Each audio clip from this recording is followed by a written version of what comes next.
Hello everyone, welcome to Goynagati. আচ্ছা, শুরুতেই আজকে একটা ডলি সুতো নিয়ে চলে এসেছি। সুতোটাকে সবার প্রথমে আমি আনফোল্ড করে নিচ্ছি। প্রথমেই বলে রাখি, আজকের এই যে জুয়েলারিটা বানাচ্ছি এটা কিন্তু আমার মস্তিষ্ক প্রসূত নয়। আমাকে আমার একজন বান্ধবী একটা জুয়েলারি ছবি পাঠিয়ে বলল সিমিলারভাবে যদি আমি তাকে একটা জুয়েলারি বানিয়ে দিতে পারি। তো আমি সেটা দেখে বললাম একদম সেম তো হবে না, কিন্তু চেষ্টা করতে পারি কিছুটা কাছাকাছি যাতে হয়। তো সেটাই আমি চেষ্টা করছি। যাই হোক, সুতোটাকে আনফোল্ড করে নেওয়ার পরে আমি দুটো ভাগ করে নিয়েছিলাম আগে। এবারে দেখুন, দুটো প্রান্তকে আবার এক জায়গায় করে আমি একটা শক্ত কিছুর সাথে ওটাকে জড়িয়ে এইভাবে কন্টিনিউয়াসলি সুতোটাকে টুইস্ট করতে থাকবো। সুতোটা কিন্তু অনেকটাই লম্বা এবং আমাকে অনেকটা ধৈর্য ধরে এবং অনেকটা সময় নিয়ে এভাবে টুইস্ট করতে হয়েছে। বেশ টাইটভাবে টুইস্ট করে নেওয়ার পরে আবারও আমি দুটো প্রান্তকে এক জায়গায় এভাবে মিলিয়ে নিলাম। এবারে পুরোটাকে এভাবে ছেড়ে দিলে দেখবেন যে টুইস্ট করা হয়েছিল এই দুটো সুতো পরস্পর এক জায়গায় হয়ে যাচ্ছে। দেখুন, অনেকটা এরকম দেখতে লাগবে। এবারে যে দুটো প্রান্তকে আমি এক জায়গায় করলাম সেই দুটো প্রান্তকে একসাথে আমি আবার অ্যাটাচ করে নিচ্ছি। আমি গ্লু ইউজ করলাম এখানে। আর একই রকমভাবে আমি দুটো আলাদা আলাদা টুইস্টেড রোপ এখানে বানিয়ে নিয়েছি। এবারে দেখুন, এই ছোট্ট একটা পেন্ডেন্ট আমি নিয়ে এসেছি। অ্যাকচুয়ালি এটা একটা চামচের মধ্যেই পড়ে। তো এখানে দেখুন, ফুলটার মাঝখান থেকে যে গ্যাপগুলো রয়েছে তার মধ্যে থেকে আমি টুইস্টেড রোপটাকে ইন করে নিচ্ছি অ্যান্ড বাইরের দিক থেকে বের করে নিলাম। আমি আবারও এখানে ফেভিক্রিলের ফেব্রিক গ্লুটা ইউজ করছি। যে সুতোর অংশটা বের করে নিয়েছিলাম তার গায়ে আমি আঠা অ্যাপ্লাই করে সেটাকে এবার ফ্রন্ট সাইডে যে সুতোটা আছে তার সাথে এইভাবে পেঁচাতে থাকলাম এবং শেষটাতে আবারও একটুখানি আঠা অ্যাপ্লাই করে ভালোভাবে অ্যাটাচ করে নিলাম। তো ব্যাস, একটা সাইডে আমার রোপ অ্যাটাচ করা কিন্তু কমপ্লিট হয়ে গেল। একদম একই প্রসেস ফলো করে অন্য যে আরেকটা সাইড আছে সেখানেও আমি টুইস্টেড রোপটাকে অ্যাড করে নিচ্ছি।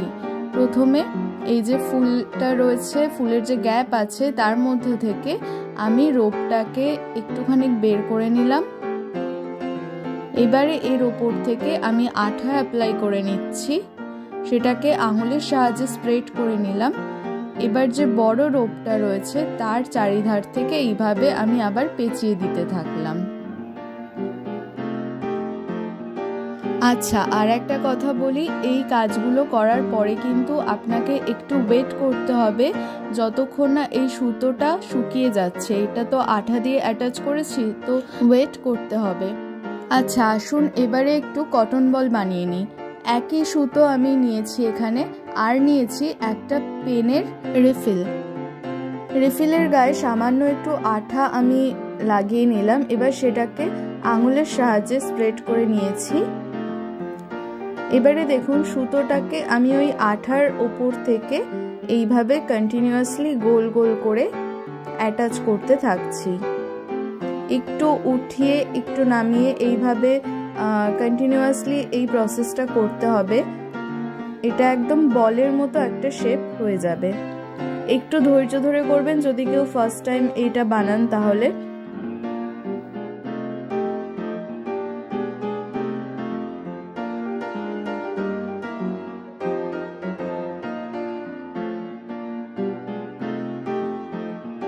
কটন বল বানানোর প্রসেসটা অলমোস্ট হয়ে এসেছে। এবারে দেখুন, শেষের দিকটায় যেখানটায় সুতোটা এক্সট্রা রয়েছে তার উপরে আমি আবারও আঠা অ্যাপ্লাই করে নিয়েছি এবং সেটাকে আমি এইভাবে অ্যাটাচ করে দিচ্ছি বলটার সাথে। ওপর থেকে একটু অল্প অল্প করে আঠা আপনারা অ্যাটাচ করে নেবেন যাতে ইন ফিউচার কোনোভাবে খুলে যাওয়ার সম্ভাবনা না থাকে, এবং এটাকে ভালো মতো শুকিয়ে নেবেন আগে খানিকক্ষণ, তারপরে পরের প্রসেসে যাবেন। তো একই রকমভাবে আমি আরও একটা কটন বল কিন্তু বানিয়ে নিয়েছি। এবারে আসছি কানের দুল বানানোর প্রসেসে। আমি একটা ইয়াররিং হুক নিয়েছি, একটা আই পিন নিয়েছি, একটা কটন বল নিয়েছি এবং একটা গিনি নিয়েছি। প্রথমে আমি আইপিনের যে মুখটা রয়েছে সেটাকে ওপেন করে নিলাম। এবারে এর মধ্যে আমি একটা গিনি অ্যাড করলাম। তারপরে মুখটাকে আবারও ভালো মতো চেপে সিকিউর করে নিলাম। এবারে আইপিনের মধ্যে থেকে আমি নিয়ে নিলাম একটা কটন বল।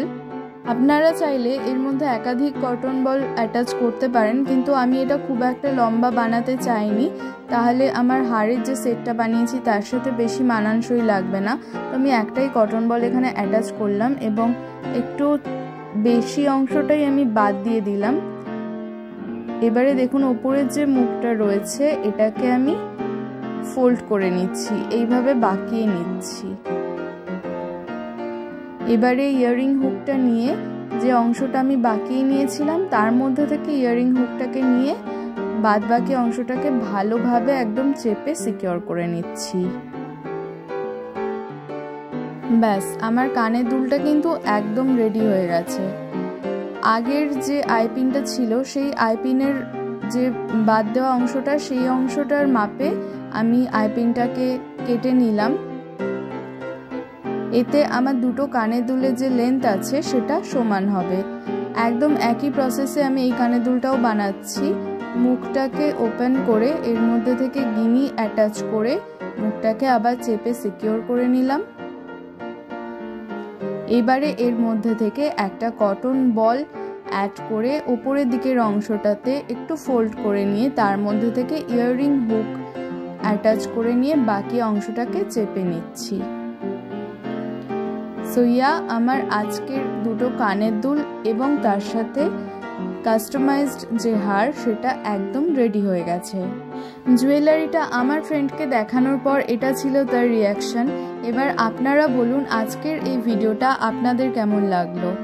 যদি ভালো লেগে থাকে তাহলে প্লিজ একটা লাইক করে দেবেন এবং সাবস্ক্রাইব করে আমার পাশে থাকার অনুরোধ রইল। Stay safe, be creative. Tata.